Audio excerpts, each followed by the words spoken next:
Mulher virtuosa, quem a achará? O seu valor muito excede o de finas joias. Provérbios 31:10. Com esse versículo, eu saúdo a amada igreja com a graça e a paz do nosso Senhor e Salvador Jesus Cristo. Amém? É muito bom estarmos aqui, né? Louvando e engrandecendo o nome do Deus Todo-Poderoso. Deus é maravilhoso.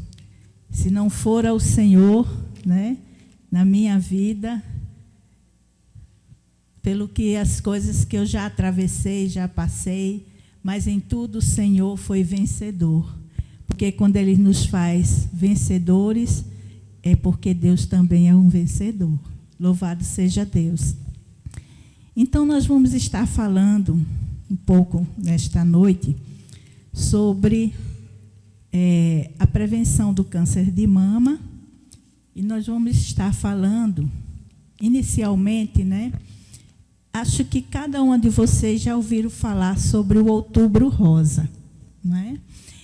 Este movimento ele nasceu na década de 90, com o intuito de engajar a população, especialmente as mulheres, na prevenção do câncer de mama e do colo do útero. Assim como o movimento Novembro Azul colabora para a prevenção de câncer de próstata nos homens. Ao longo dos anos, diversos países passaram a apoiar movimentos com ações e palestras de conscientização sobre a prevenção dessas doenças. O câncer de mama e o câncer de colo do útero afeta muito a autoestima, né, das mulheres e a saúde como um todo, né? Então, afinal, a prevenção é, sem sombra de dúvida, a melhor forma de evitar o sofrimento provocado às mulheres e aos seus familiares. Felizmente, quando o câncer de mama ele é descoberto na sua fase inicial, as chances de cura são muito maiores. Por isso que é muito importante, né, o autoexame das mamas, né? A mamografia, ela é muito importante. E fazer um autoexame, com certeza, é melhor do que nada, mas somente a mamografia é capaz de diagnosticar com precisão um nódulo que, quando ele ainda não é palpável, né? Sendo diagnosticado no início, as chances de cura são muito maiores.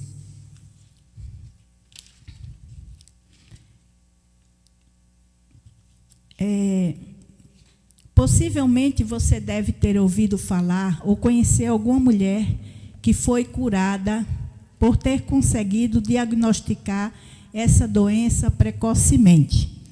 Aqui está diante de vós uma que foi curada de câncer de mama para a glória do Senhor. E depois, no final, eu vou contar o testemunho do que Deus fez na minha vida. Mas, infelizmente, lamentavelmente, você também já ouviu falar ou conheceu alguma mulher que faleceu por conta do diagnóstico, né, dessa doença no estádio mais avançado. O diagnóstico precoce aumenta muito as chances de cura. Através da influente campanha Outubro Rosa, a sociedade é informada dos cuidados que precisa ter para se prevenir contra a doença e evitar o sofrimento e o óbito. Dados divulgados pela Agência Internacional para a Pesquisa do Câncer revela que de 1 em 4 tipos de câncer que as mulheres enfrentam é o de mama. No nosso país, o câncer de mama fica atrás apenas do câncer de pele, que não é o melanoma. Que o não melanoma ele é mais comum e ele é menos agressivo e se origina nas células mais superficiais da pele. Enquanto que o melanoma ele é mais raro e é mais perigoso e se desenvolve nos melanócitos, as células que produzem a melanina, a cor da nossa pele, né? O câncer de mama também pode acometer homens. Às vezes a gente pensa que é só as mulheres que têm câncer de mama, mas o câncer de mama também pode acometer homens. E segundo o Instituto Nacional do Câncer, o INCA, apesar de os casos serem mais raros, representa mais ou menos 1% do total, né, de homens que são afetados com o câncer de mama. Então, nós vamos estar falando agora sobre o câncer de mama. A mamografia, ele é o único exame de imagem que pode detectar o câncer de mama precocemente. Estar em dia com os exames preventivos é um meio mais garantido para diagnosticar a maioria dos cânceres. A maioria dos diagnósticos, infelizmente, é tardio. O câncer de mama é o mais comum entre as mulheres brasileiras e só tem incidência menor que os tumores de pele. Uma preocupação é que mais de 60% dos diagnósticos acontecem quando os tumores estão no estágio mais avançado, implicando em tratamentos mais agressivos, como a quimioterapia, né, a radioterapia, que debilita muito a pessoa, porque a quimioterapia ela vai tanto destruir as células malignas como as células benignas do nosso corpo, né? Então, a doença ela continua sendo a principal causa de morte em mulheres no nosso país, é o câncer de mama. E esse exame, a mamografia, ele é capaz de reduzir a mortalidade do câncer de mama, pois ele detecta precocemente possíveis tumores e nódulos na mama que ainda não estejam em estágios iniciais, que não são palpáveis, né? Aí está ali, você está tendo um nódulo ali na mama, mas na hora de palpar você não sente. A mamografia é uma imagem que ela vai detectar a presença do nódulo.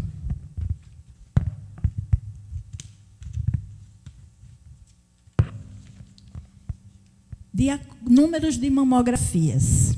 De acordo com a recomendação mais recente do Ministério da Saúde no Brasil, as mulheres devem fazer mamografia de rastreamento a partir dos 40 anos de idade. A mamografia de rastreamento é aquela em que você não tem nenhum sintoma. Simplesmente você vai, né, fazer a mamografia para descobrir se tem algum problema, alguma coisa, algum nódulo, entendeu? A recomendação atual inclui que, a partir dos 40 anos, o acesso à mamografia é garantido pelo SUS, pelo Sistema Único de Saúde. Entre 40 e 74 anos, as mulheres nessa faixa etária terão prioridade para fazer o exame a cada 2 anos. O atendimento diferenciado, a prioridade anterior, que era para a faixa de 50 a 69 anos, foi expandida para incluir um grupo mais amplo. Então, antigamente, era nessa faixa para 2 anos, era 50 a 69, então agora eles abrangeram mais, né? Botaram 40 a 74 anos para atingir, né, essa faixa de mulheres nessa idade, né, que também eles podem ser mais propensos. Observações importantes. A recomendação médica. O encaminhamento para o exame pode ser feito por um médico, mesmo sem a presença de sintomas nessa faixa etária. Por exemplo, na minha época que eu tive câncer de mama, estabelecia-se que era a partir dos 35 anos. Então, a partir dos 35 anos, eu sempre vinha fazendo mamografia. Agora, atualmente, é a partir dos 40, mas, no caso, é que o SUS cobre, né? Então, naquela época, eu tinha plano de saúde, então eu fiz a partir dos 35. E é importante, né, a recomendação médica, fazer o exame de mamografia, mesmo se você não apresente sintoma nenhum. É importante, a partir dos 35 anos, né, o médico recomendar, mesmo que você não tenha, porque aí cada ano você faz, de ano em ano, né? Se não der nada, faz a cada 2 anos, mas é muito importante.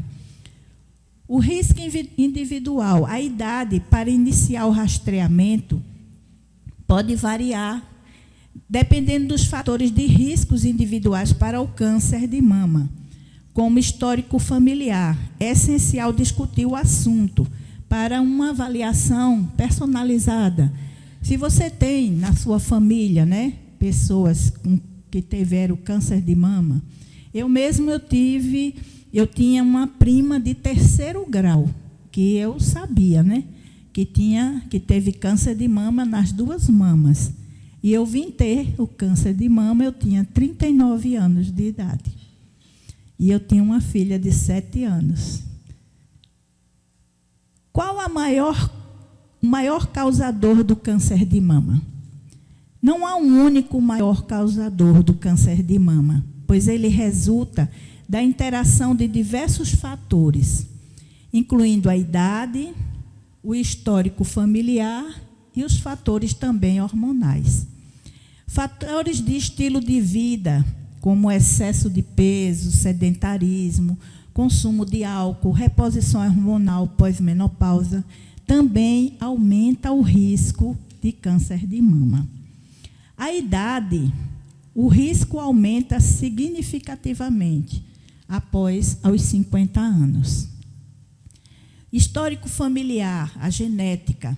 Ter um parente de 1º grau com câncer de mama, especialmente antes dos 50, eleva o risco. No entanto, apenas 5 a 10% dos casos são hereditários. História reprodutiva e hormonal. Uma menarca precoce, antes dos 12 anos. Eu tive a minha menarca, a primeira menstruação. Eu tive com 11 anos.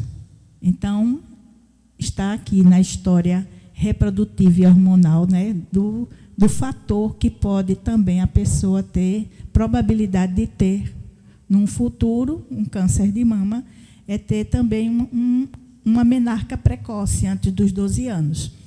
Menopausa tardia, após os 55, não ter tido filhos ou ter a primeira gravidez após os 30 anos. A minha primeira gravidez, que eu só tive uma filha, foi aos 32 anos. E não ter amamentado, não foi meu caso. Eu amamentei.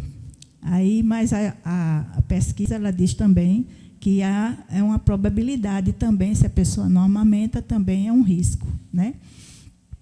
As mulheres que optam por amamentar seus bebês por pelo menos vários meses podem obter um benefício adicional ao diminuir o risco de câncer de mama, aponta a Sociedade Americana do Câncer. O uso prolongado de contraceptivos orais. Algumas formas de terapia de reposição hormonal, aquelas que incluem estrogênio e progesterona, tomadas durante a menopausa, elas podem aumentar também o risco de câncer de mama, se tomada por mais de 5 anos.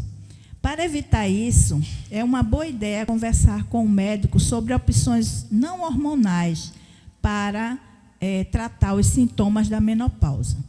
No meu caso, como eu tive câncer de mama, eu não podia tomar nenhuma reposição hormonal. Então, a médica fez a reposição comigo, era usando o Isosói, que é a isoflavona, né? Aí foi onde eu usei para os distúrbios assim, que causam na menopausa, né?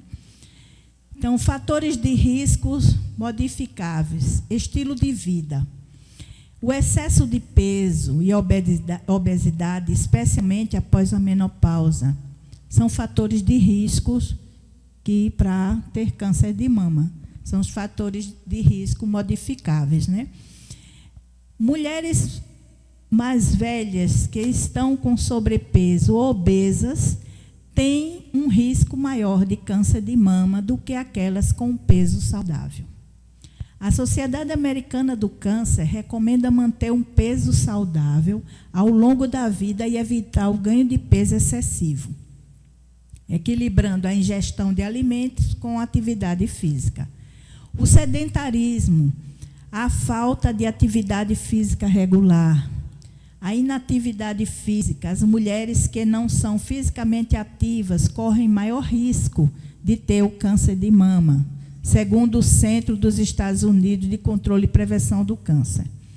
Por isso, é importante praticar atividade física regularmente. A Sociedade Americana do Câncer recomenda que adultos façam pelo menos de 150 a 300 minutos de atividade física de intensidade moderada, ou 75 a 150 minutos de atividade mais intensa por semana. A atividade física de maior intensidade causa uma frequência cardíaca elevada, sudorese e frequência respiratória. O consumo do álcool também é um risco para as pessoas que bebem, né? Eles também correm esse risco, que alguns estudos mostram que há risco de câncer de mama de uma mulher quando ela faz o consumo de álcool, né? Mesmo consumo em níveis baixos. A exposição à radiação ionizantes, exposição frequente a raio-x, como as mamografias, tomografias, pode aumentar o risco. O histórico de radioterapia na região do tórax, tudo aumenta o risco de câncer de mama. Por isso que quando a gente vai tirar um raio-x, né, sempre tem aquela porta, né, ela é de chumbo, né, que justamente para não passar, às vezes eles colocam também aquela, tipo um colar, né, assim, de chumbo que vai até aqui, para justamente a gente não receber tanta radiação, né, principalmente na tireoide, né? O tabagismo também, fumar também está associado ao desenvolvimento também da doença.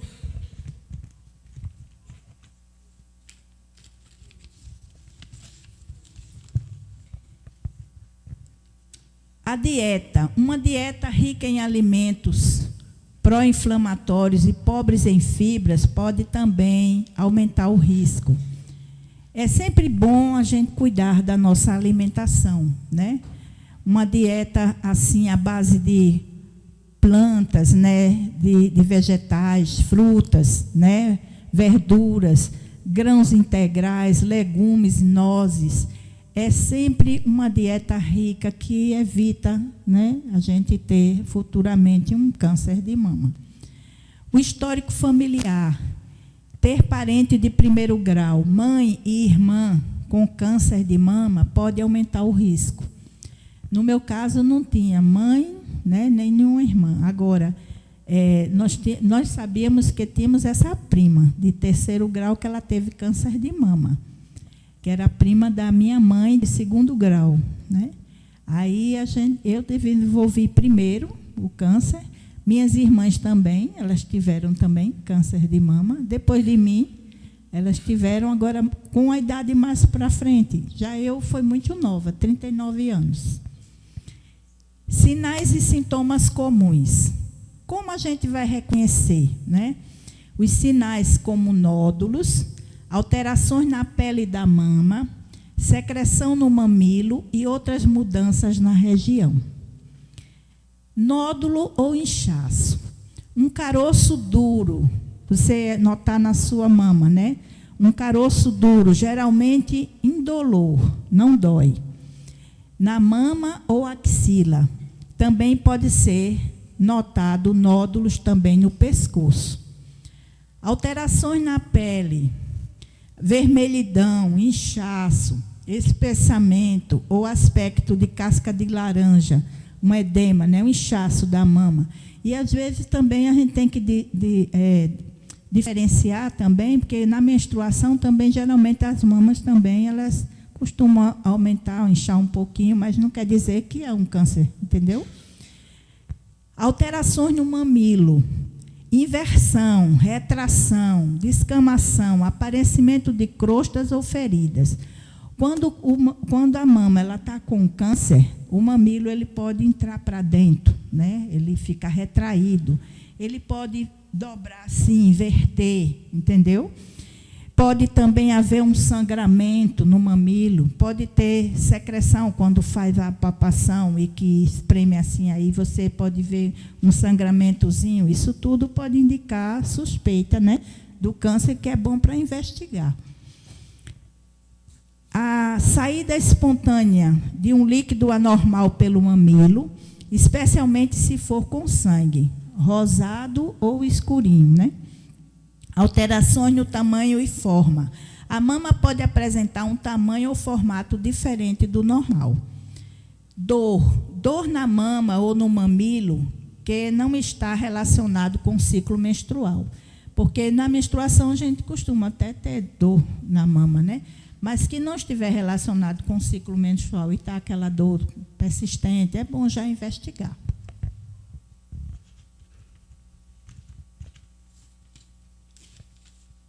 O que fazer? É crucial um método para investigar qualquer um desses sinais, pois nem toda alteração na mama é câncer.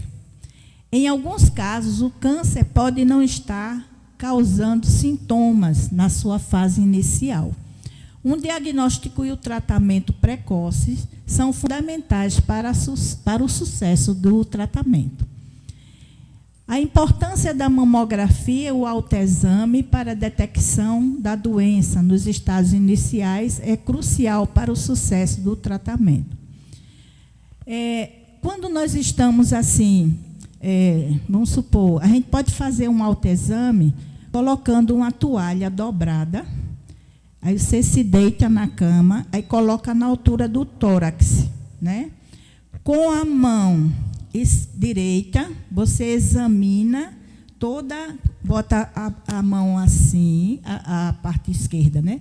Coloca a mão assim acima e com a mão direita você vem e apalpa toda a sua mama, procurando se tem algum nódulo, algum caroço, alguma coisa, entendeu? Aí você vai nas axilas também, você vai procurando tudinho assim.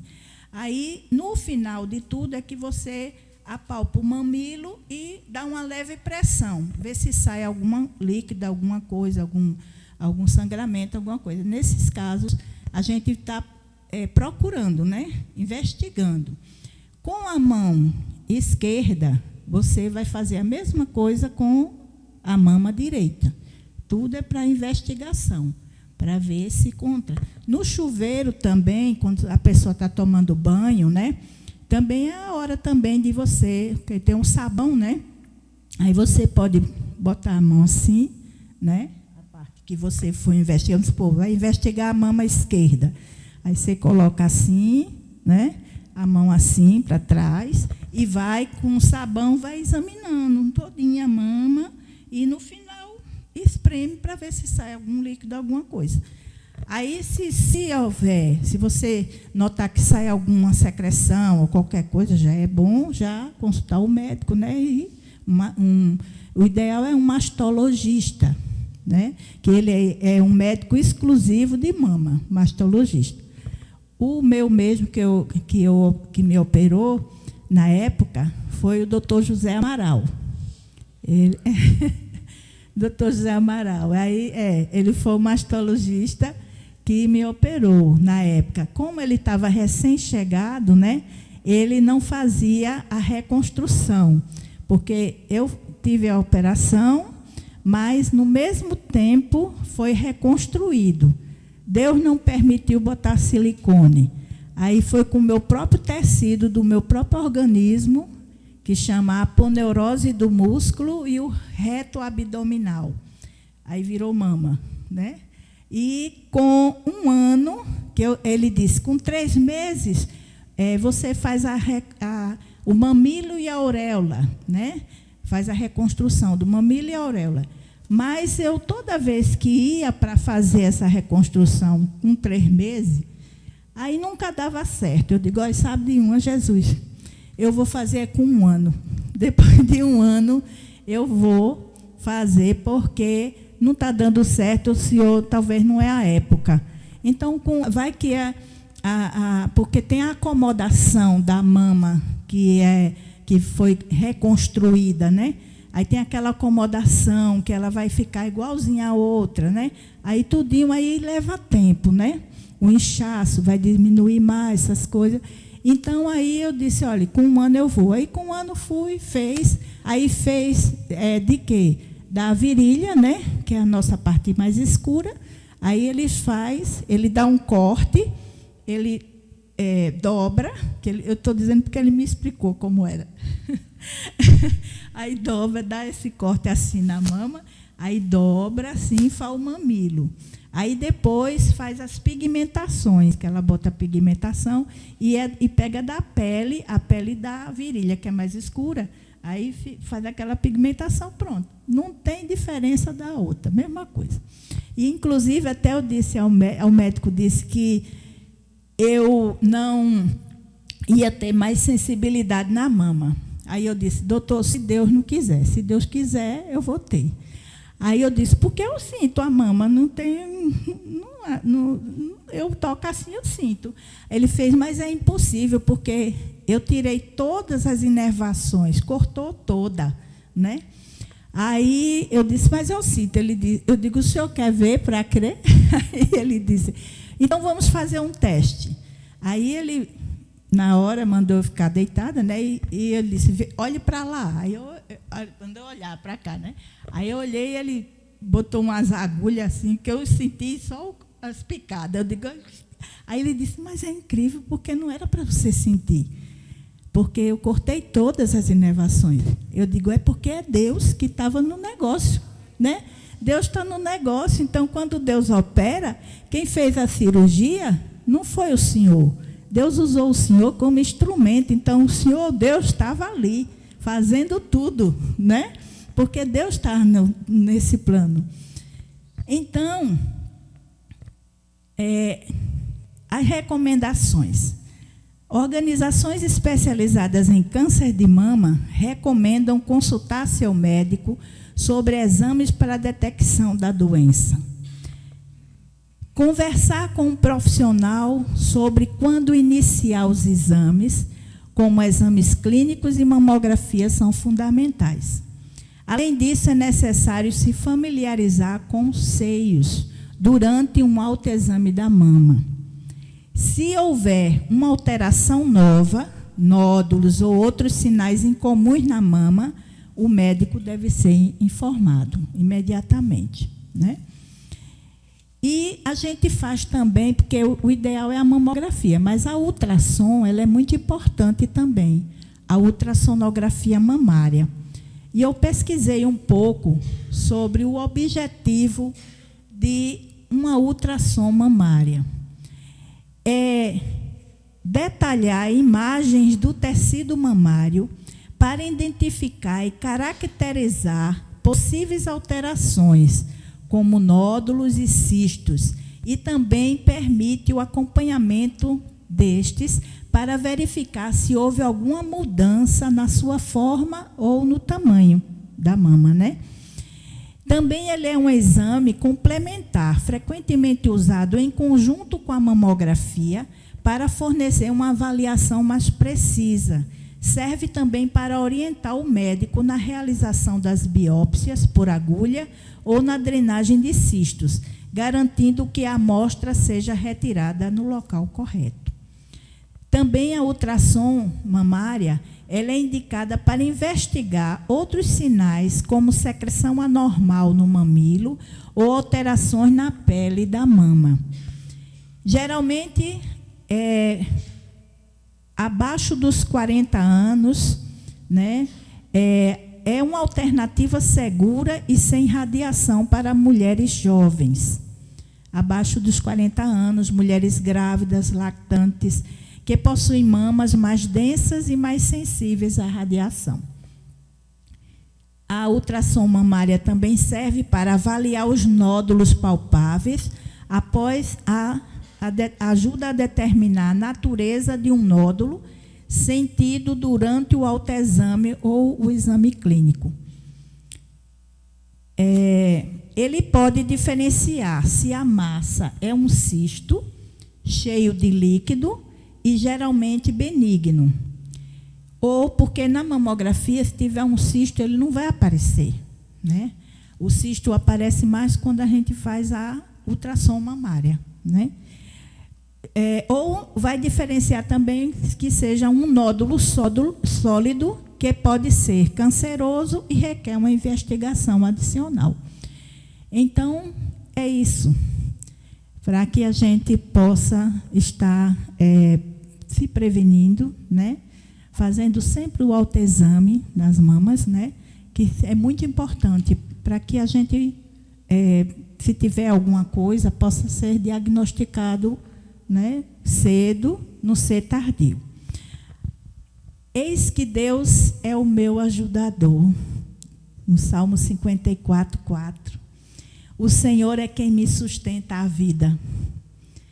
Confia os teus cuidados no Senhor, e Ele te susterá. Jamais permitirá que o justo seja abalado. Salmo 55, 22. E aqui vai um pouco da minha história. Eu descobri, Deus, porque uma certa noite Deus me deu um sonho. E esse sonho, eu estava descendo como que fosse uma campina. Quando a gente vai viajando na BR, a gente não vê aquelas montanhas, né? Aqueles montes assim, verde, né? Pois eu descia um monte daquele, toda vestida de branco. E quando eu dei uma volta assim, fiquei sem nenhum fio de cabelo na cabeça, no sonho, careca. Nunca me vi careca, no sonho eu me vi. Quando eu me vi careca, eu me assustei. Aí eu disse, meu Deus, eu vou ter um câncer? Aonde? Porque eu me vi careca, a pessoa cai os cabelos, faz quimioterapia. E cai os cabelos, né? Aí aonde? Aí passou-se o tempo, uns 2 meses. Aí, um belo dia, eu me deitei sã, me acordei com a dor. Era uma dor por aqui, vinha pelo quadril, pela perna, e eu disse, meu Deus, que dor é essa? Que dor é essa? Aí eu falando com meu esposo, né? Aí eu disse, Alberto, você tem algum colega médico, porque ele é médico, né? Aí que você possa me indicar, médico aposentado, que você possa me indicar para eu ir no ginecologista, porque eu devo estar com algum problema de ovário, alguma coisa, porque eu não posso nem botar o pé no chão, que dói tudo. Aí ele falou com um colega e eu fui. Quando eu cheguei lá, o médico botou eu na posição de parto, né? Me examinou toda, tudinho. Quando eu desci daquela maca ali, eu não sentia mais nenhuma dor. Entrei com dor e saí sem dor. Aí eu disse para o doutor, eu disse, eu não estou sentindo mais nada. Ele disse, mas você entrou com a dor e vamos investigar. Aí solicitou um monte de exame, ultrassom, abdômen total, transvaginal, mamografia. No meio foi a mamografia, né?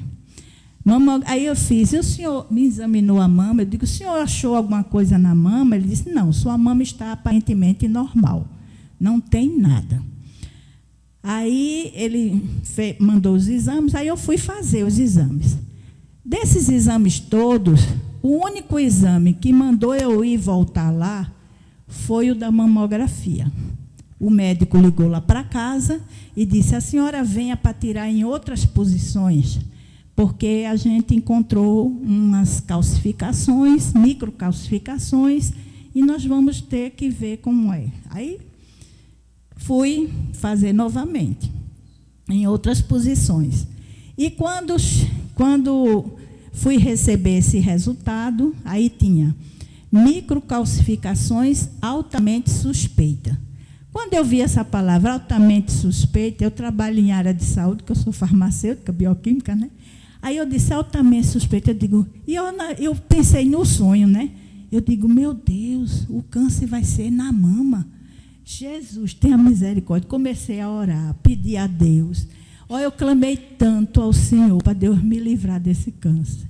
E orei, quando eu estava lá na minha casa, no quarto, Eu me ajoelhei diante da janela, tinha uma janela assim que dava para o céu. E eu olhava para o céu e joelho pedia ao Senhor. Aí me recebi uma quentura tão grande assim, que envolveu o meu corpo todinho. Eu disse, o Senhor está me curando. Eu cá comigo pensei, né? O Senhor está me curando, Senhor. Eu chorei tanto. Mas deixe que eu acho que aquilo ali foi um revestimento de Deus para a minha vida, para o que eu iria passar. Aí, pronto, aí chegou o tempo, aí eu fui, mostrei ao médico, me indicaram, o mastologista, doutor Zé Amaral, fui na época. Aí, quando chegou lá, ele disse, nós vamos fazer uma biópsia. Aí fez a biópsia, tirou um pedacinho, porque tinha as microcalcificações que era suspeita. Então, na região que tinha as microcalcificações, ele tirou o pedacinho para fazer a biópsia. E nessa biópsia, como eu sou muito curiosa, fui abrir logo. Aí, quando eu abri, tinha lá o resultado. Quando eu fui receber, tinha carcinoma intraductal in situ. Eu disse, meu Deus, é na mama. O câncer é na mama esquerda, né? A mama direita estava tudo em ordem, agora era a mama esquerda. Aí eu disse, meu Deus, o Senhor é meu Deus, e eu sei que o Senhor tudo pode. Meu Deus, mas a minha filha é tão pequenininha, tem 7 anos, eu queria tanto criar ela, e eu queria tanto vê-la casar, se formar, né? Aí mas se o Senhor quer me levar logo, o Senhor pode me levar, que eu já estou preparada. Agora, se o Senhor não quiser me levar, eu queria criar minha filha. E meu esposo também, que ele não vai suportar perder a esposa.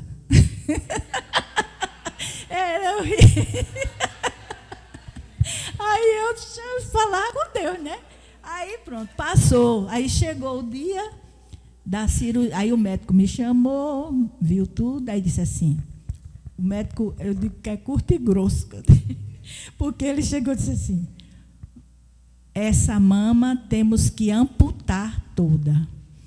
Eu digo o quê? Porque eu pensava que era só tirava um quadrantezinho, né? Só um quadrante, mas não ia amputar a mama toda. Ele disse, não, tem que amputar toda, porque está nos ductos mamários. Se escapar uma célula cancerosa, vai gerar câncer novamente e pode atingir até outra mama. Aí eu disse, bem, Deus é que sabe, né? Está nas mãos do Senhor, então vamos lá. E eu estava lá naquele hospital, na cirurgia, tudo. Quando amputou a mama, e o médico Deus escolheu os melhores profissionais. Viu? Foi doutor Lessa, Reginaldo Lessa, que ele foi um cirurgião plástico. Aí um amputou e o outro fez a reconstrução.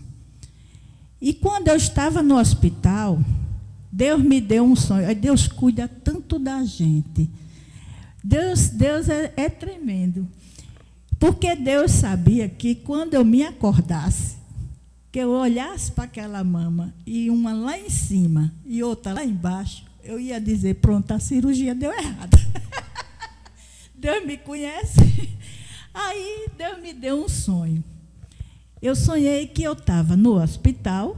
Até então eu não sabia nem com que roupa eu estava, mas eu sonhei que eu estava com um roupão verde, todo verde. E minha irmã mesmo de sangue, chegava para mim e dizia assim, Lenilda, e aí a cirurgia, como foi? Eu disse, está perfeito. Aí eu abri assim a blusa, né, assim, o blusão que eu estava, e mostrava o espelho, né? Eu digo, está perfeito. Foi o Senhor que fez. Aí pronto. Aí nisso eu me acordei. Estava tudo certinho. Quando eu me acordei, aí a primeira coisa que eu fui olhar foi como é que estava. Como é que foi essa cirurgia, né? Porque eu não tinha, até então, não tinha visto nada. E eu assim, deitada, eu fiz assim, olhei e disse, meu Deus, uma grandona e uma pequena. Mas o Senhor me mostrou que estava tudo perfeito. Isso aqui vai ficar no tamanho certinho. Aí pronto, eu descansei. É isso que eu digo, Deus cuida da gente, né? Nos maiores detalhes, né? Nos menores detalhes, Deus cuida. E Deus, em todo tempo, esteve nesse evento, que eu digo, é um evento que eu passei, né? Em todo tempo o Senhor me sustentou, providenciou casa para eu ficar aqui em Aracaju. Eu ia para um hotel.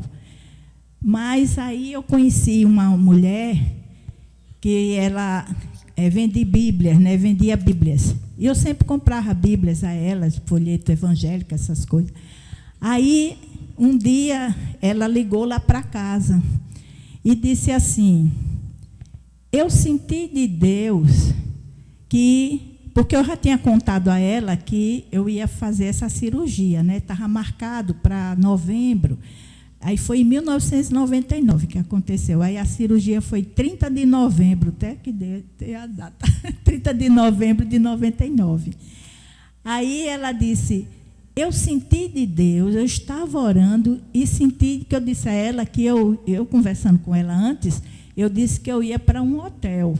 Aí ela disse, eu senti de Deus, Deus mandou eu ceder minha casa para a senhora. Eu digo, louvado seja Deus, pois eu vou. Aí fui eu, aí Deus levantou uma irmã da igreja para cuidar de mim também, e estava o meu esposo, né? E nós fomos para casa, e era no térreo, uma casa boa, a gente ficou lá um tempão, até o período de eu me recuperar.